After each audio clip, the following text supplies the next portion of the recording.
Hello students, welcome you all to EduVentures Learning. Today we are going to talk about manure and fertilizers. This topic comes under chapter 1 of standard 8, that is food production and management.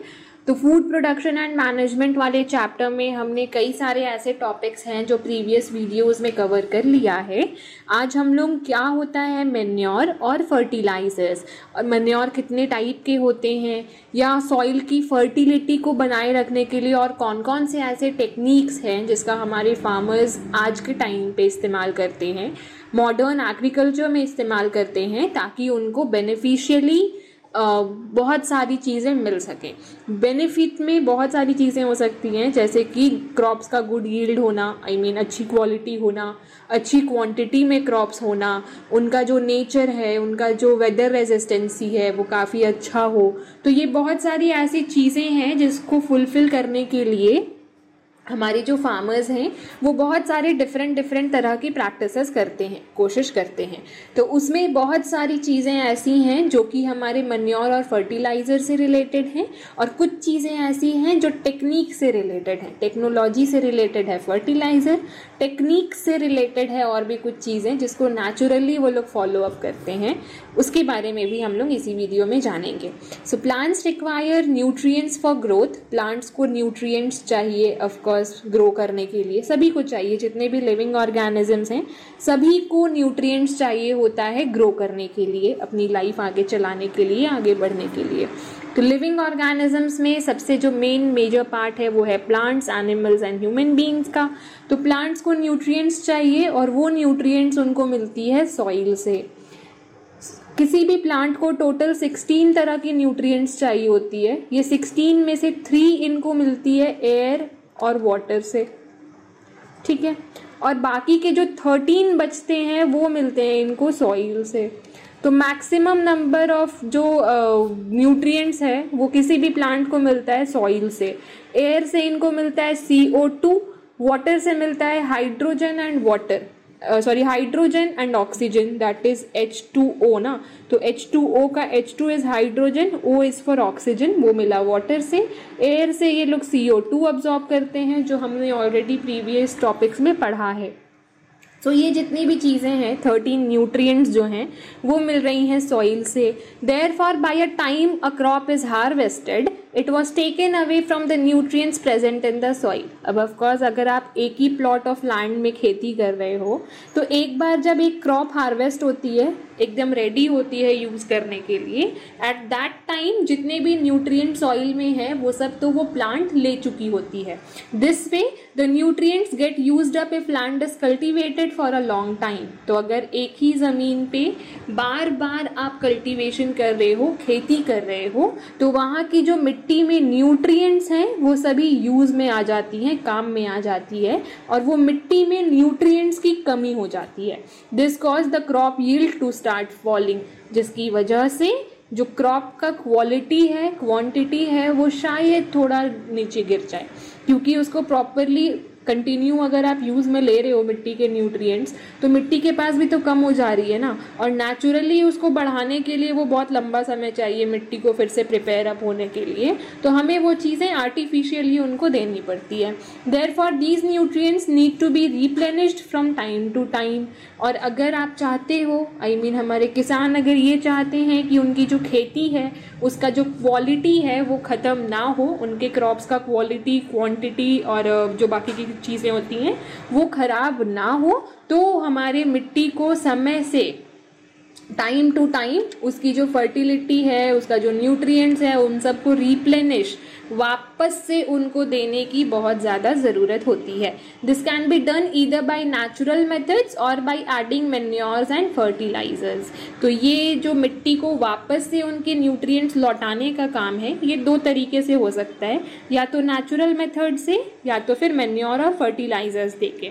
Manure और fertiliser जो हैं ये artificial तरीके हैं, और natural methods जो हैं उसमें कुछ भी मिट्टी में एक्स्ट्रा ऐड नहीं करना है, बस आपको अपना टेक्निक चेंज कर लेना है, ठीक है. तो नेचुरल मेथड्स कौन कौन से होते हैं और मैन्योर और फर्टिलाइजर्स किस तरह से काम करते हैं हमारे फार्मर्स के लिए, वो सब हम लोग आगे देखते हैं. सो नेचुरल मेथड्स में आते हैं हमारे सबसे पहले फील्ड फैलो. फील्ड फैलो में क्या होता है, one way of allowing land to naturally regain the nutrients is to leave it for free for one or more seasons. Suppose आपने इस क्रॉप के सीजन में चावल की खेती कर ली, अब क्या होता है कि चावल की खेती तो आपने 6 महीने में कर दी, तो क्या 6 महीने आप अपने खेत को फ्री छोड़ दो, ऐसे ही उसमें और भी कुछ मत उगाओ, बस उसको वैसे ही नॉर्मली वाटरिंग करते रहो और वैसे ही खुला छोड़ दो। तो ये चीज़ तो वो फार्मर्स कर सकते हैं जिनके पास बहुत सारे पैसे ऑलरेडी हैं। अगर आप 6 महीने काम करोगे और फिर वो चावल को बेच के 6 महीने वैसे ही छोड़ दोगे, तो पैसे बाकी के 6 महीने के अपनी ज़िंदगी चलाने के लिए फार्मर्स के पास पैसे कैसे आएंगे। तो अगर वो अच्छे से हैं, मतलब उनका फाइनेंशियल स्टेटस अच्छा है, तब तो वो कुछ टाइम के लिए अपने खेत को खाली भी छोड़ सकते हैं, कोई परेशानी नहीं है। एक फार्मर के लिए उसका खेत ही सबसे बड़ा एसेट है, वो काम करेगा खेत में तो ही वो अपनी ज़िंदगी चला सकता है, अदरवाइज उसके पास और कोई सोर्स नहीं होती है। Dead plants, animals and other organic matter that collects on the land are decomposed by microbes। तो खाली छोड़ देने से क्या होगा, उस खेत में जितने भी डेड प्लांट्स हैं, एनिमल्स हैं, छोटे मोटे जो कीड़े मकोड़े हैं, ऑर्गेनिक मैटर्स है जैसे कि पत्तों के पत्ते झड़े हुए हैं, किसी पेड़ का रूट ऐसे पड़ा हुआ है, कोई फ्लावर उड़ के आके उस खेत में बैठा हुआ है, तो ऑफकोर्स जहाँ पे खाली जगह है वहाँ पे तो बहुत सारी ऐसी चीज़ें जो हैं वो डंप हो सकती हैं, गिरी पड़ी भी मिल सकती है, तो वो सारी चीज़ें मिट्टी में मिल जाएंगी और मिट्टी में मिलने के बाद जो मिट्टी के अंदर माइक्रोब्स हैं वो उस पर काम करेंगे, उसको डिकम्पोज करेंगे। और किसी भी dead plant, animal, organic matter, इन सब का डिकम्पोजिशन जो है वो प्लांट में सॉइल में ह्यूमस रिटर्न करता है। Thus the nutrients are return to the soil. और जब ये डिकम्पोज होंगे तो ऑफकोर्स ह्यूमस क्रिएट करेंगे, न्यूट्रिएंट्स क्रिएट करेंगे और वो न्यूट्रिएंट्स वापस से सॉइल को मिल जाएगी। तो नेचुरली ये एक तरीका है कि आप अपने खेत को कुछ समय के लिए, एक बार खेती करने के बाद कुछ समय के लिए उसे खाली छोड़ दो, उसमें कुछ भी मत उगाओ। The next is crop rotation. ये भी एक नेचुरल तरीका है। It is a cropping technique which is practised for growing different crops on the same land in pre plant succession. Okay, so ये एक क्रॉपिंग टेक्निक है, खेती करने का एक नया तकनीक, नया तो नहीं है, नेचुरल टेक्निक है, जिसमें आप एक ही ज़मीन पे, जैसा आप ये पिक्चर देख सक रहे हो, एक ही ज़मीन में हर बार अलग अलग क्रॉप्स उगाओगे प्री प्लांट में। सपोज आपने इस बार चावल उगाई है, तो आपको पता है कि ये चावल को जितने न्यूट्रिएंट्स चाहिए थे, जो जो तरह के न्यूट्रिएंट्स चाहिए थे, वो तो आपकी मिट्टी ने उसे दे दिया, ठीक है, आपके खेत ने उसे दे दिया। अब उसके पास वो न्यूट्रिएंट्स नहीं है जो चावल को चाहिए, तो आप अगले साल या अगले सीजन में क्या करोगे, आप चावल नहीं उगा के कोई और ऐसी चीज़ उगाओगे जिसमें वो न्यूट्रिएंट नहीं चाहिए जो चावल को चाहिए थी।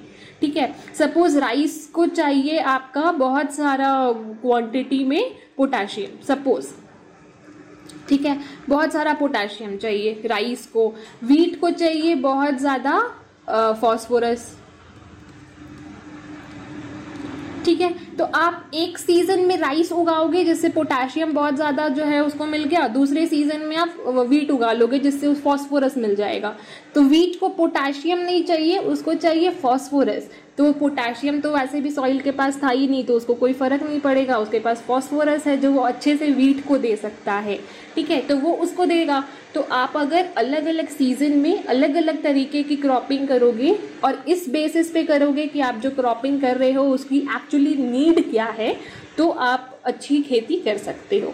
The crops are selected based upon their duration on the 1 year rotation, 2 year rotation और 3 ईयर रोटेशन। ये आप पे डिपेंड करता है कि आप हर 6 महीने में अपनी खेती चेंज करना चाहते हो, या मतलब खेती में जो सामान उगा रहे हो वो चेंज करना चाहते हो, 1 साल में करना चाहते हो, 2 साल में करना चाहते हो या 3 साल में करना है। पर अगर आप ऐसा कर रहे हो तो वो प्री प्लान्ड होना चाहिए, आपके दिमाग में पहले से फिक्स होना चाहिए, या आपको पता होना चाहिए, आपकी जानकारी में होना चाहिए कि आप किस चीज़ को कैसे उगाओगे और उसका असर आपके खेत पे या आपके प्रोडक्शन पे किस तरह से पड़ेगा। So crop rotation is another natural method. तीसरा मेथड है हमारा मिक्स्ड क्रॉपिंग। मिक्स्ड क्रॉपिंग में क्या होता है, it refers to a cropping system, of course ये भी एक क्रॉपिंग सिस्टम है जहाँ पे 2 या 2 से ज़्यादा तरीके के क्रॉप्स जो हैं एक साथ एक ही ज़मीन पे कल्टीवेट किए जाते हैं एक ही समय पे। जैसा आप इस पिक्चर में देख सकते हो, आधे खेत में ग्रीन वाला प्लांट उगाया गया है और आधे खेत में ये रेड वाला, तो दोनों का ऑफ कोर्स जो नीड्स है वो डिफरेंट है, दोनों को जो चीज़ें चाहिए वो डिफरेंट है। तो हमारे इस लैंड के पास कोई भी एक चीज़ जो है, हमारी मिट्टी से कोई भी एक चीज़ की कमी नहीं होगी, बराबर का चीज़ हमेशा मतलब इक्विलाइज्ड वे में वो चीज़ें चलती रहेंगी, किसी भी एक चीज़ की कमी नहीं होगी। This technique is most commonly followed by farmers as it reduces the risk of total crop failure because of less rainfall और एडवर्स क्लाइमेटिक कंडीशन। इस तरह की जो खेती है वो मोस्टली छोटे फार्मर्स करते हैं, स्मॉल फार्मर्स करते हैं, और इसलिए करते हैं क्योंकि इसमें जो है risk of total crop failure बहुत कम होती है। बाई चांस आपके जो ये ग्रीन वाले जो खेत हैं, जो ग्रीन वाले प्लांट्स हैं, ये स्पिनच है आई गेस, तो इनको बहुत कम पानी चाहिए होती है। स्पिनच में अगर आप ज़्यादा पानी दोगे तो वो ख़राब हो जाएगी, ठीक है। तो बाई चांस अगर लेस रेनफॉल हुआ तो आपके पास ये रह जाएगा, ठीक है, बेचने के लिए। और रेड वाले क्रॉप्स जो हैं इनको थोड़ी सी ज़्यादा क्वालिटी और क्वांटिटी ऑफ वाटर चाहिए होती है, तो ज़्यादा रेनफॉल हुई तो एटलीस्ट रेड वाला बचा रह जाएगा। ग्रीन खराब भी हो गया तो आपके पास रेड का ऑप्शन है, आप इसको बेचकर अपनी ज़िंदगी चला सकते हो, ठीक है। तो एडवर्स क्लाइमेटिक इफेक्ट हो या रेनफॉल हो या बहुत सी चीज़ें हो सकती है, आंधी आ गया, तूफान आ गया, कुछ भी हो सकता है, तो उन चीज़ों से बचने के लिए, उनके बुरे असर से बचने के लिए फार्मर्स इस तरह की प्रैक्टिसेस करते हैं। अब ये तो 3 थे हमारे नेचुरल प्रोसेस, फील्ड फैलो, क्रॉप रोटेशन और मिक्स्ड क्रॉपिंग। नेक्स्ट है हमारा जो टॉपिक था उसमें है आपका मैन्योर्स और फर्टिलाइजर्स। ये नेचुरल तरीके हैं, इनको छोड़कर और क्या हो सकता है जो कि हमारे फार्मर्स को हेल्प करे अच्छी क्रॉप की यील्ड के लिए।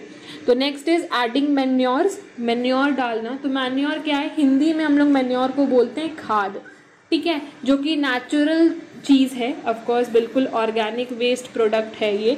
Manure is an organic matter obtained from the solid waste of animal. Manure एक ऑर्गेनिक मैटर है जो कि सॉलिड वेस्ट होता है किसी भी एनिमल का, ह्यूमंस का, स्लजेस का, सीवेज, डोमेस्टिक वेस्ट और decompose dead plants and animals and other plants waste material including dry leaves, twigs, natural waste, weeds, etc. It contains a huge quantity of nutrients which improves the soil quality and increase the yield of healthy crops.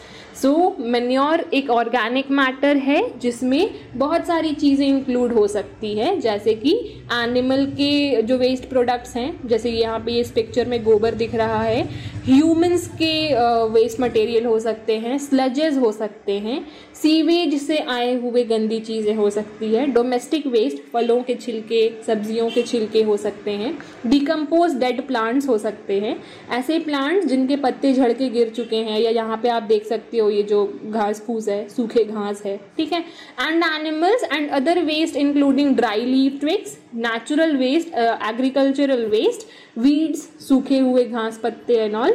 It contains a huge quantity of nutrients. इन सभी को एक साथ मिला के अगर मिट्टी में मिलाया जाए तो इनमें बहुत अच्छी क्वांटिटी ऑफ न्यूट्रिएंट्स होती है जो कि सॉइल के क्वालिटी को अच्छा करती है और हमें हेल्दी क्रॉप्स देने में हेल्प करती है।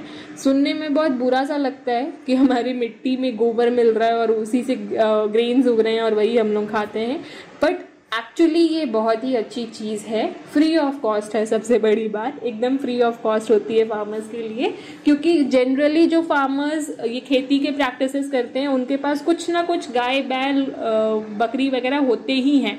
हर फार्मर के पास आप देखोगे जनरली, तो उनके जो वेस्ट प्रोडक्ट है, फार्मर्स के जो एनिमल्स के जो वेस्ट प्रोडक्ट्स हैं, डिकम्पोज्ड पार्ट्स हैं, उन चीज़ों को यहाँ पे डालकर मिक्स करके आप सॉइल का क्वालिटी इम्प्रूव कर रहे हो, जो कि आपके लिए बिल्कुल वेस्ट था, किसी काम का नहीं था। गाय का गोबर किस काम आएगा और आपका, ठीक है।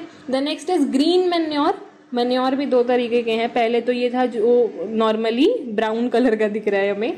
The next is green manure. Green manure क्या होता है, prior to the sowing of the crop seeds, कोई भी खेती करने के पहले, prior to the sowing of crop seeds, जब कोई भी खेती आप कर रहे हो तो ऑफकोर्स उसमें पहले सीड डालते हो, बीज डालते हो, तो उसके पहले some plants like sunhemp, guar are grown on then mulched by ploughing them into the soil, तो ये सीड डालने के पहले छोटे मोटे घास फूस या उस तरह की चीज़ें जो है, ग्वार के पेड़ एंड ऑल, ये सब लगाए जाते हैं मिट्टी में, या फिर वो कई बार तो वो नेचुरली भी उगाती है।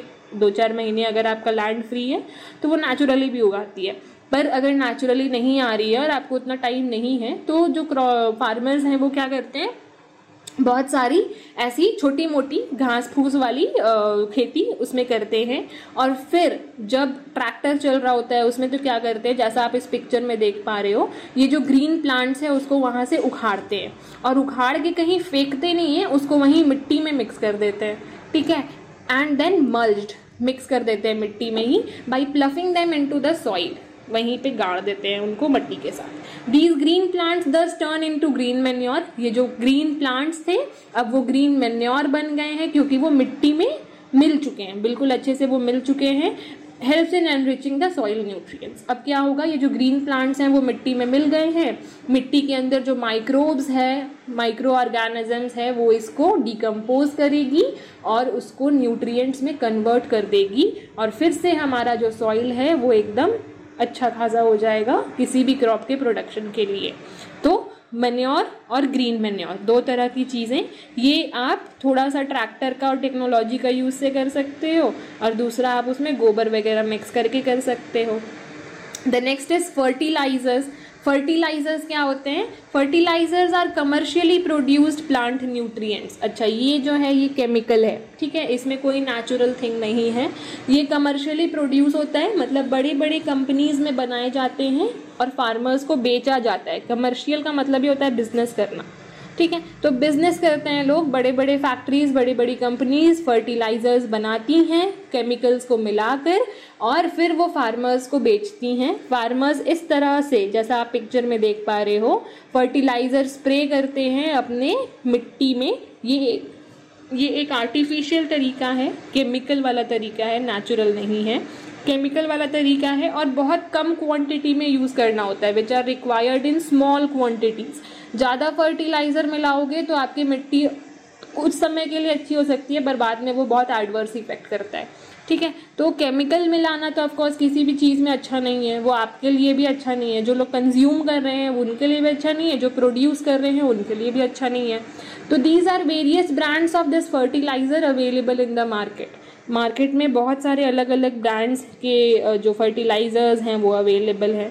ऑफकोर्स हम लोग कोई भी चीज़ लेने जाएं तो आज के कॉम्पिटिटिव वर्ल्ड में इतना ज़्यादा ब्रांड्स हैं कि ख़रीदने वाले भी कंफ्यूज हो जाते हैं। तो आप अगर बिलोंग करते हो किसी एग्रीकल्चरल फैमिली से तो उसमें कंफ्यूज होने जैसा नहीं है।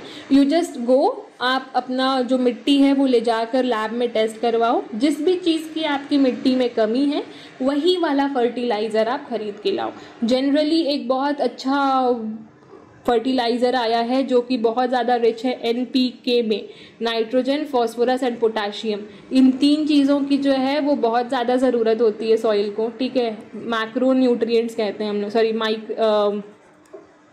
मैक्रो न्यूट्रिएंट्स हैं ये तीनों, ठीक है। NPK, nitrogen, phosphorus and potassium, ये जो है बहुत ही ज़्यादा क्वांटिटी में सॉइल को मतलब सॉइल में होनी चाहिए, ताकि हमारा जो क्रॉप्स है वो बहुत अच्छे से इस्टेब्लिश हो सके, ग्रो कर सके। तो अगर आपकी सॉइल में नेचुरली कमी आ रही है या उस चीज़ को रीगेन नहीं कर पा रही है तो आप फर्टिलाइजर्स भी यूज़ कर सकते हो, पर बहुत छोटी क्वांटिटी में, क्योंकि अगर आप कंटिन्यूसली फर्टिलाइज़र यूज़ करते हो तो आफ्टर इफेक्ट ऑफ फर्टिलाइज़र बहुत ही बुरा है। The next is compost and vermi compost. ये एक अलग तरीका है, ये भी नेचुरल ही है, ठीक है, मतलब इसमें कोई भी केमिकल्स मिक्स नहीं होते हैं।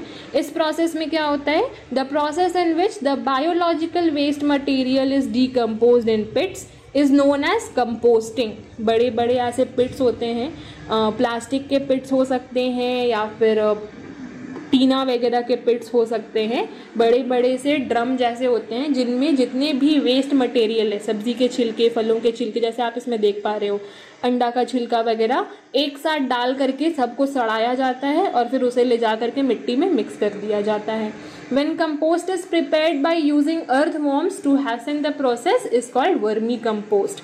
अच्छा, अगर नेचुरली ये सारी चीज़ें खराब हो रही हैं बिना किसी और के मदद के तो वो टाइम लेंगी, ऑफकोर्स धीरे धीरे धीरे धीरे सड़ेंगी। अच्छा, इस पिट्स को ना ओपन नहीं रखा जाता है, इसको ढक दिया जाता है, बंद कर दिया जाता है ताकि इसका जो स्मेल है वो आगे के एनवायरनमेंट को ख़राब ना करे।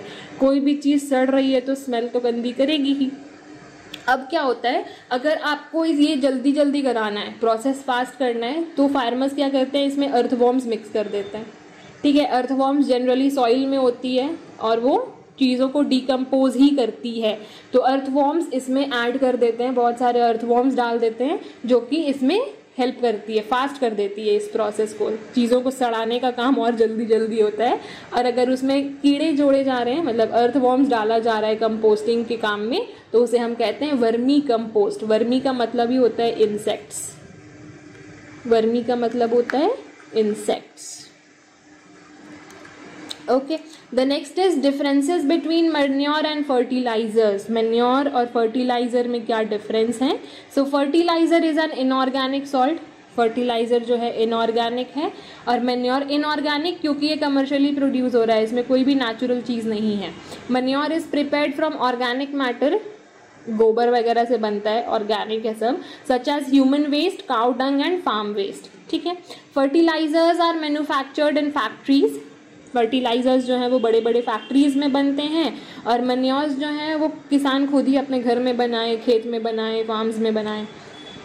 Fertilisers are added in comparatively smaller quantities, fertilisers जो हैं वो बहुत छोटे क्वांटिटी में, बहुत कम मात्रा में दिया जाता है मिट्टी में। ठीक है, और मैन्योर्स का कोई क्वांटिटी फिक्स नहीं है, आप जितना चाहो उतना डालो। Manures need to be added in large quantity as the nutrient content is less, क्योंकि मैन्योर्स में एज कम्पेयर टू फर्टिलाइजर कम न्यूट्रिएंट होते हैं, तो आप जितना ज़्यादा दोगे उतना अच्छा है, कोई परेशानी नहीं है। Fertilisers do not provide any humus to the soil, fertilisers जो हैं वो वन टाइम के लिए है, आप जब जब खेती करोगे तब तब आपको डालना पड़ेगा, अगर आप अपनी मिट्टी को उसका हैबिचुअल बना चुके हो। इसमें कोई भी सॉइल का बेनिफिट वाला चीज़ नहीं है, ह्यूमस ऐड नहीं करता है, वो बस प्लांट को उसी वक्त के लिए न्यूट्रिएंट प्रोवाइड कर रहा है, बल्कि मैन्योर्स जो हैं वो सॉइल को ह्यूमस प्रोवाइड करते हैं, हमेशा के लिए उसे बेटर क्वालिटी बना रहे होते हैं। अच्छा, आपको कैसे पता चलेगा कि आपके सॉइल में ह्यूमस है या नहीं है? तो इसका एक बहुत अच्छा एग्जाम्पल हो सकता है कि जब आप अपनी खेत की मिट्टी देखो, वो जितनी ज़्यादा डार्क कलर की है उतना ज़्यादा ह्यूमस है उसमें, उतना ज़्यादा वो अच्छा है खेती के लिए। ठीक है, तो जितना ज़्यादा डार्क कलर उतना ज़्यादा ह्यूमस, उतना ही ज़्यादा न्यूट्रिएंट और उतना ही ज़्यादा अच्छी variety of agricultural products. So thank you so much for watching this video. If you liked it, please press the like button, share with your friends, and do subscribe to our channel for the upcoming notifications. Thank you.